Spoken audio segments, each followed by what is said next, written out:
Eu não sei se têm noção disso, mas aquilo que está escrito em Atos dos Apóstolos e que Lucas escreve não é tudo aquilo que podia ter sido escrito. É aquilo que o Espírito Santo disse a Lucas que devia ser escrito. E em toda essa narração de Atos dos Apóstolos e também do Evangelho de Lucas, nós vemos como é que o Evangelho se vai espalhando em círculos cada vez maiores. E hoje vamos ver, ou já lemos, como é que um homem que veio da Etiópia encontra Jesus no seu caminho. Agora, este não era um homem qualquer. Este homem era um eunuco, era alguém que tinha sido mutilado na sua vida. E a pergunta que eu quero começar por vos fazer nesta manhã é: o que é que foi mutilado em vocês ao longo da vossa vida? Há pessoas que foram mutiladas de membros. Há pessoas que foram mutiladas emocionalmente. Há pessoas que foram mutiladas nos relacionamentos que criaram dentro das suas famílias. O que é que foi mutilado em vocês ao longo da vossa vida? Porque na realidade, se pensarmos um pouco mais a sério sobre aquilo que é o nosso passado, todos nós vamos dizer que há alguma coisa que nos foi tirada. Mas não seja a inocência de crianças. E depois podia continuar por aí fora, porque todos nós, ao longo da vida, já perdemos muito daquilo que nós achávamos que era parte de nós. Há pessoas que perdem realmente membros e ficam com o síndrome, porque não tendo um membro, continuam a sentir como se o tivessem. Nós podemos ter feridas, relacionamentos que foram quebrados e que, na verdade, continuam a ser feridas, nunca passaram a cicatrizes, continuam a sangrar. O que é que nos foi mutilado? Este homem tinha sido um homem que foi mutilado para poder desempenhar as funções que desempenhava. Mas vai a Jerusalém com um propósito muito claro, e o texto diz qual é que é esse propósito. Ele era temente a Deus e vai a Jerusalém para adorar o Senhor. Então, a iniciar este tempo de partilha, o que tens de saber é que, independentemente daquilo que te foi mutilado, tu podes vir e adorar o Senhor. Não há nada, não há nenhuma circunstância da tua vida que te impeça de vir e adorar o Senhor. Então, se havia dúvidas, se alguma coisa te está a corroer, se alguma coisa te impede de aproximar do Senhor, fica descansado, tu podes vir, o Senhor fará o resto. O texto de hoje conta-nos um momento da história em que os versículos anteriores de Atos dos Apóstolos dizem que há milhares de pessoas a aproximarem-se de Jesus. Há um avivamento, realmente, naquele tempo. Mas o texto quer nos contar a história específica deste homem. E não de outro qualquer. Não do António, do Manuel. Quer nos contar a história de um homem sem nome. Mas que, não tendo nome, pode representar a história de todos nós. Alguém que perdeu muito na vida, mas que encontra a alegria, a sua alegria no Senhor. O tema de Atos dos Apóstolos pode ser resumido naquilo que Jesus diz aos seus discípulos quando ascende aos céus. Ele, quando ascende aos céus, diz: e recebereis poder ao descer sobre vós o Espírito Santo, e sereis minhas testemunhas. E depois diz onde é que serão as testemunhas. Jerusalém, Judeia, que é a área circundante. Depois da área circundante é Samaria, que é uma área mais distante. Tinham que passar a Galileia e só depois é que chegavam a Samaria. Peço desculpa, chegavam a Samaria e só depois é que chegavam a Galileia. É um espaço logo a seguir, mas distante mesmo assim. Não é aquele espaço confortável onde nós saímos para ir de forma muito tranquila, chegar a um sítio. Não, é um espaço, e já vamos ver, que não somente era distante, como também era emocionalmente perigoso para os judeus, porque eles não tinham nenhum afeto especial por estas pessoas. E depois o texto diz, ok, Judeia, depois Samaria e depois até aos confins do mundo. Este é o texto, esta é a mensagem que nos é dita em Atos, mas este é o objetivo que é dado à igreja. Ide. Primeiro àqueles que estão muito perto, depois aqueles que, mesmo sendo confortáveis, estão um bocadinho mais longe, depois aqueles que vocês sabem que não têm proximidade nenhuma com vocês, muito pelo contrário, até pode haver animosidade, e depois aqueles que realmente desconhecem e que vocês não sabem o que é que vão encontrar. Vão, este é aquilo que Atos nos diz que é o caminho que os discípulos devem seguir. Eu digo muitas vezes, os discípulos que dizem que não sabem o que é que Deus espera deles, basta ler a Bíblia. Porque é claro como água o que é esperado dos discípulos. É ir e anunciar o Evangelho a toda a criatura. Simples assim. Alguns de nós temos chamadas especiais. E as chamadas especiais são para ser cuidadas de forma especial. Mas todo cristão sabe o que tem de fazer. Cuidar de pessoas. Uns são chamados a cuidar em Jerusalém, dentro das suas casas, muito próximo de si, de filhos, de pais, daqueles que vivem debaixo do mesmo teto ou que são da mesma família. E esses são chamados a estar muito próximo. E aí também há chamada, amigos. Nós não somos só missionários e falamos sobre Jesus àqueles que não conhecemos do outro lado do mundo. O texto é muito claro. Jesus diz, primeiro, cuidem daqueles que estão... Há uns que são chamados para ir a Jerusalém. Há outros que são chamados a ir à Judeia, que é o mesmo espaço, pessoas que nós conhecemos, mas são os nossos amigos, são aqueles com quem nós nos cruzamos todos os dias. Aqueles que nós podemos falar abertamente e sabemos que vai haver, pelo menos, nós vamos compreender aquilo que eles pensam, porque são como nós.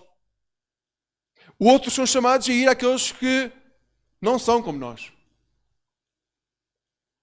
E esses aí têm um desafio maior, porque são pessoas que são chamadas a assumir desafios que às vezes podem até ser muito desconfortáveis. E há outros que são chamados realmente a ir para o outro lado do mundo. Então todos nós somos chamados. Este é o chamado que nos é dado. E a história começa a manifestar aquilo que é a realização da profecia. Jesus diz aquilo que tem que acontecer e Atos vai nos dizer como é que isso vai acontecendo ao longo dos primeiros anos da igreja. Como é que pessoas em Jerusalém, na Judeia, em Samaria e até aos confins da terra vão conhecendo a Jesus. Na primeira parte, se lerem o capítulo 8, a primeira parte do capítulo 8 vai dizer como é que o Evangelho chega a Samaria. Como é que o Evangelho chega àquele lugar. E os samaritanos não eram judeus, mas eram mais ou menos judeus.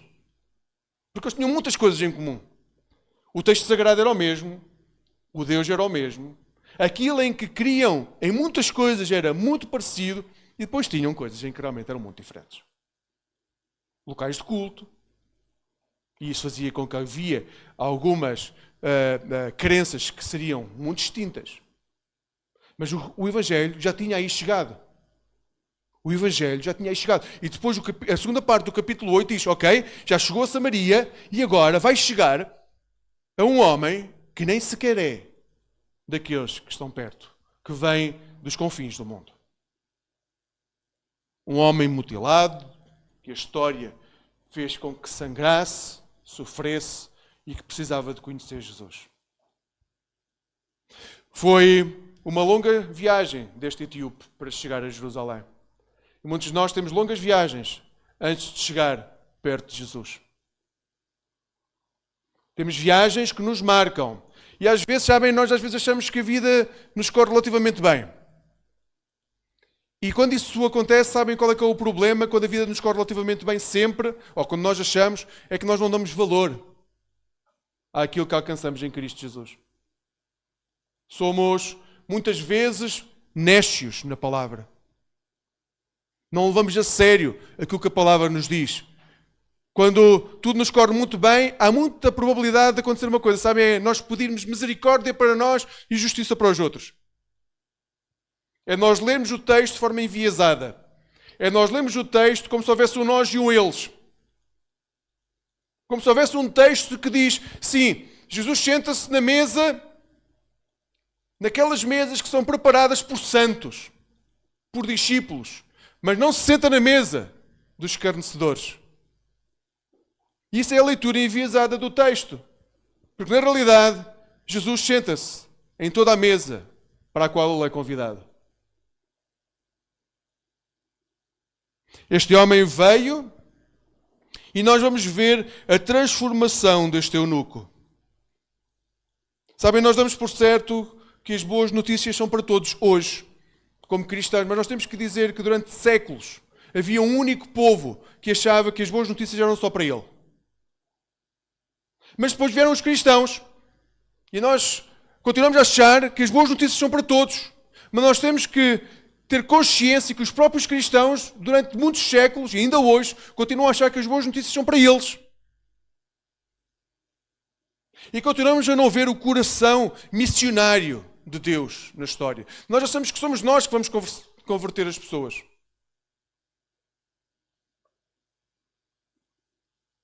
Amigos, não somos nós que vamos converter ninguém.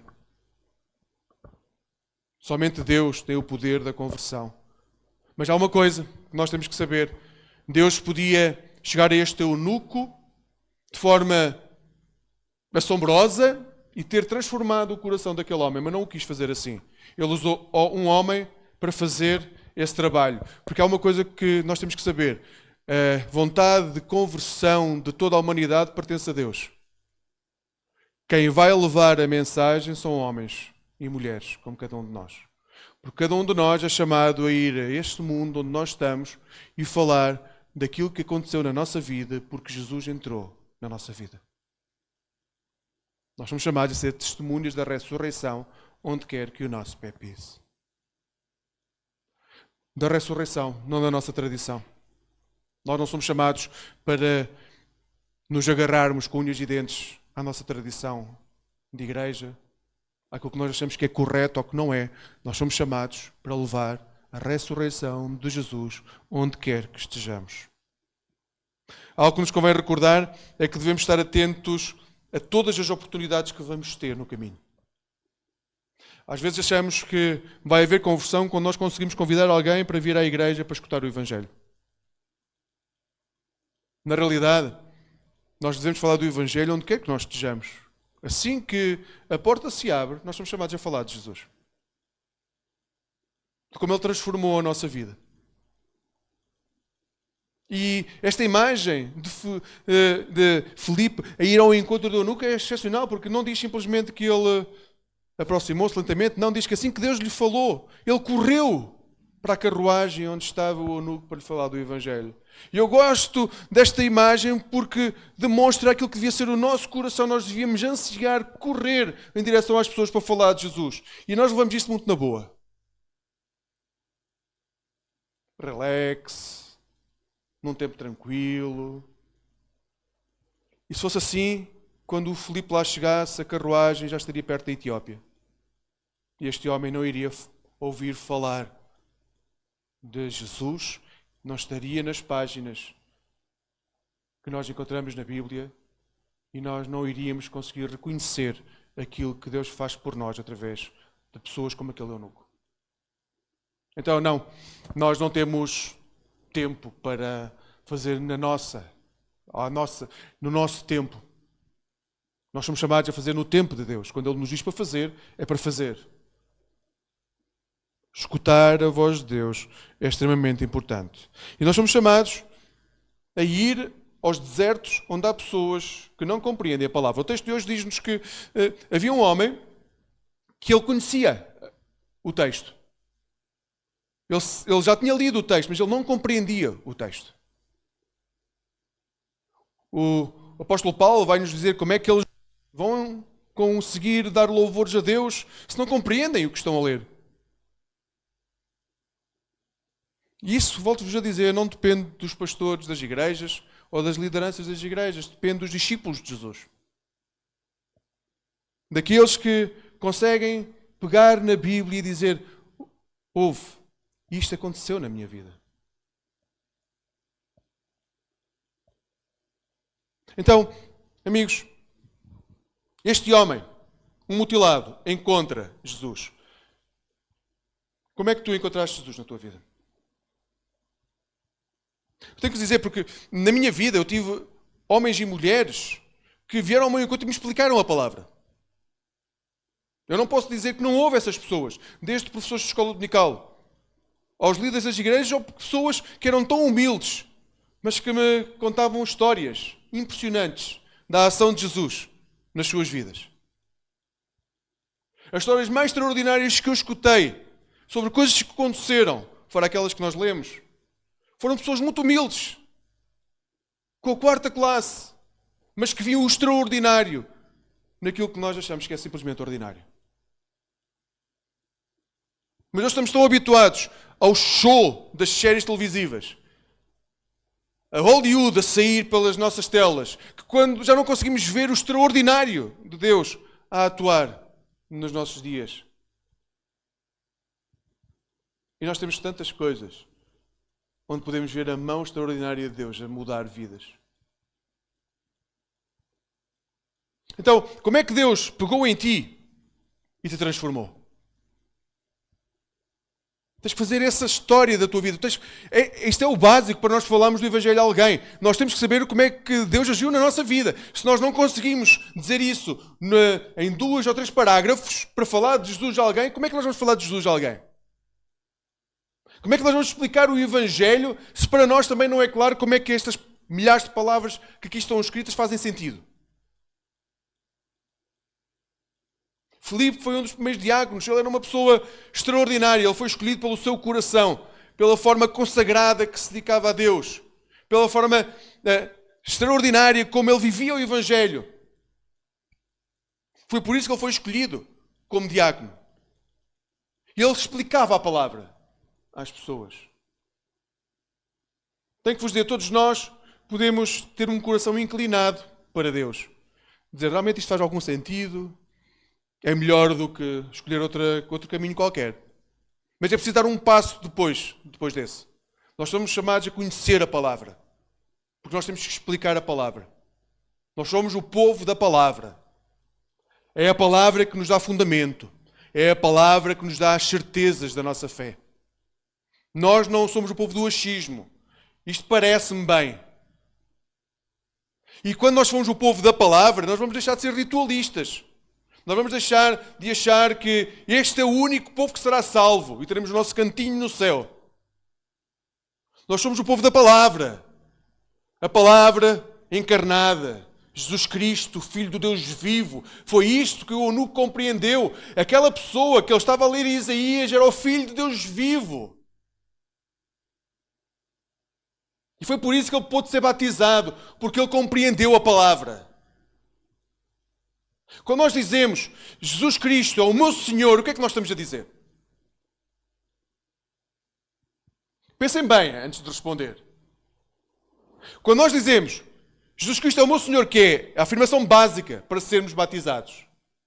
Por isso, a semana passada, convidava aqueles que não eram batizados a poderem ser batizados, e aqueles que por algum motivo tinham sido batizados, mas a sua vida, a sua história de vida tinha percorrido caminhos diferentes, onde a sua fé tinha sido mutilada, onde a sua fé tinha sido maltratada, a fazer uma nova afirmação de fé. Por isso perguntava, porque nós às vezes temos uma definição muito errada daquilo que é a palavra. Quando nós somos convidados, quando nós dizemos Jesus é o Senhor, o que é que nós estamos a dizer? É porque achamos que estamos a dizer Jesus Cristo é... Realmente ele foi um bom homem. Ele teve um pensamento extraordinário e algumas coisas aqui e ali que eu posso pincelar a minha vida com aquilo que ele está a dizer. Se é isto que estamos a dizer, Jesus Cristo não é o nosso Senhor. Nós temos algumas pessoas, filósofos, que escreveram muito bem, que nós fazemos isso. Nós vamos ver questões práticas e vamos lá buscar algumas coisas. Mas eles não são nosso Senhor. Longe disso. Ser Senhor, quando nós dizemos Jesus Cristo é o meu Senhor, o que nós estamos a dizer é eu vou fazer tudo aquilo que Ele diz. Porque é isso que fazia o Senhor. Quem era servo tinha que fazer tudo aquilo que o Senhor dizia. Então quando o eunuco diz, ele é o Filho do Deus vivo, ele não está a dizer que ele é só o Senhor, que ele é Deus. É um patamar ainda mais acima. Ele compreendeu o Evangelho. A questão é saber se nós compreendemos. E se não cantamos músicas atrás de músicas. Quando nós cantamos ao domingo, tenham muito cuidado, porque achamos que nós estamos a adorar a Deus quando cantamos.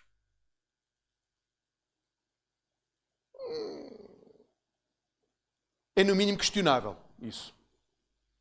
Porque adoração é aquilo que nós fazemos todos os dias, que acordamos e levantamos os olhos para os montes, de onde virá o nosso socorro. Isso é adoração, é um estilo de vida. Aquilo que nós fazemos quando abrimos a boca com instrumentos é cantar. Que pode ser adoração ou não, depende do estado do nosso coração. Então, quando nós dizemos Jesus Cristo é o meu Senhor, tenham noção que o que nós estamos a dizer é: eu entrego a minha vida àquele que vai dizer como é que eu devo viver. E eu confio tanto nele que eu tenho a certeza que ele não vai ser um senhor opressor que me vai destruir a vida. Muito pelo contrário, ele vai guiar-me para onde a vida vai ser melhor. Aquele eunuco, depois de ter aquele encontro, é ele que diz a Filipe: como é que eu quero ser batizado? O que é preciso para eu ser batizado? E Filipe batiza o eunuco. E depois é arrebatado. Eu não sei se já viram alguém ser arrebatado. Então, se não viram, deem pelo menos a hipótese desta história sobre este eunuco ser extraordinário. Porque ele teve o privilégio de conhecer um discípulo de Jesus, um daqueles que estava mais próximo, que caminhou com os apóstolos. Ele encontrou este homem, Filipe, e depois viu-o ser arrebatado pelo Senhor. Filipe vai para Azoto e depois vai continuar a proclamar o Evangelho. E este homem segue para a Etiópia, cheio de alegria. Amigos, nós somos chamados a ser testemunhas da ressurreição. Judas, quando se aproxima de Jesus no Monte das Oliveiras, ele vai dar um beijo. Ele também vai reconhecer quem é Jesus. Ele vai dar testemunho de quem é Jesus. Mas vai dar testemunho para trair Jesus. Ele vai mostrar quem é. Mas ao longo da história nós vamos ter imensas pessoas, homens e mulheres, que vão dar testemunho de quem é Jesus, dando a sua vida. Nós vamos ter os restantes apóstolos. Quase todos morreram de forma miserável. Nós vamos ter homens e mulheres que vão dar a sua vida, dando testemunho de quem é Jesus, não negando quem é Jesus. Vão para arenas, onde vão ser queimados, lançados aos animais, muitos vão ser mortos, decapitados, pregados em cruzes. Isto porque defendiam que Jesus era o Senhor e que eles só obedeciam ao Senhor. E uma coisa extraordinária, todos eles experimentavam, e se forem ler os relatos dos mártires, vão encontrar muito aquilo que este texto diz. Apesar de toda a miséria que havia, eles estavam felizes no Senhor. Então eu não sei como é que está realmente a tua vida hoje. Mas uma coisa eu sei, porque é promessa de Deus. Se nos aproximarmos de Jesus, independentemente das circunstâncias, nós vamos ser felizes. Não a felicidade que este mundo tem para dar, não é assim que vamos avaliar, mas vamos viver a alegria do Senhor. A alegria do Senhor dentro de nós. Hoje, convido-te a dar este passo ao encontro do Senhor. Se por acaso o problema é não entenderes, é para isso que serve a igreja. Procura pessoas que te possam explicar. Procura pessoas que possam dar sentido àquilo que tu já ouviste tantas vezes, mas não consegues compreender o alcance. É por isso que somos igreja, amigos. Está à altura de nos apoiarmos uns nos outros para compreender o Evangelho. Porque uma coisa é certa, o que nós não fomos convidados a fazer é fazer cultos ao domingo de manhã. Esse não é o objetivo do povo de Deus. O povo de Deus encontra-se ao domingo de manhã para compreender a palavra, para ir buscar mais pessoas para conhecerem Jesus. Nós somos chamados a ir a Jerusalém, à Judeia, a Samaria e até aos confins da terra. É aí que somos chamados a ser povo de Deus. E vamos encontrar pessoas mutiladas, pessoas que foram maltratadas pela vida, pessoas que têm vidas miseráveis, pessoas que até podem ter muito dinheiro, mas vivem miseravelmente porque não encontram um sentido da vida. Pessoas com famílias destruídas. Pessoas sem esperança nenhuma. Não tem a ver com o tamanho do bolso, da conta bancária. Tem a ver com a ausência de Deus na vida das pessoas. E nós somos chamados a ir aí, levar esperança. Sem moralismos, sem levarmos certezas absolutas dos nossos achismos, mas com a palavra. É a palavra que vai levar pessoas a encontrarem Jesus. Então, crês em Jesus? Crês que Ele é o Filho do Deus vivo? Crês que Ele é o caminho, a verdade e a vida? Então este é o tempo realmente de nós assumirmos que somos parte de uma linhagem de gerações, de centenas de anos, de homens e mulheres, que assumiram a responsabilidade de que as gerações seguintes pudessem escutar a voz de Jesus nas suas vidas. E isso é responsabilidade nossa. As crianças, os adolescentes não partilham todo o culto connosco, mas nós temos que levar o Evangelho. Eles são chamados a também, daqui a uns anos, pertencerem a esta linhagem de homens e mulheres que dão a sua vida pelo Evangelho, porque sabem que a vida não vai terminar daqui. Nós temos uma meta, e essa meta é a eternidade. Nós não sabemos como é que vai ser o caminho, mas sabemos qual é a meta. A meta é a eternidade. Há pessoas que vão ter um caminho mais facilitado, há outras que vão ter caminhos muito difíceis, mas a meta continua a ser a mesma. Levarmos pessoas até lá é o nosso papel aqui e agora, para que no futuro nós possamos celebrar, juntamente com o Pai, o Filho e o Espírito Santo, o banquete da vida. E aí será por toda a eternidade. Amigos, caminhamos juntos. Orem por aqueles que a semana passada deram esse passo. O Sidney, orem pelo Diogo, que deram passos em que disseram: nós aceitamos Jesus Cristo como Senhor e Salvador e queremos ser batizados. Nós vamos fazer isso só em outubro, por isso este caminho até outubro vai ser um caminho onde constantemente vamos lançar o desafio. Quem quiser ser batizado pode juntar-se a nós neste caminho, nesta longa linhagem de homens e mulheres que deram a sua vida pelo Evangelho. Mas também aqueles que querem fazer uma nova reafirmação de fé, dizer: sim, eu fui batizado, mas na altura não sabia o que é que estava a fazer. Eu achava que sabia, mas na verdade... Então este também vai ser o caminho onde cada um de nós vai poder reafirmar a sua fé em Cristo Jesus. Dizer: eu na altura não sabia, mas agora sei. E posso não ter alcançado, mas sei onde é que quero chegar. E a minha vida vai ser pautada por esta meta, por este desejo. Então orem uns pelos outros. Porque o nosso papel não é realmente fazer cultos ao domingo de manhã. É levarmos Jesus Cristo a todo aquele que precisa de encontrar o caminho de regresso à casa do Pai. Amém. Amém.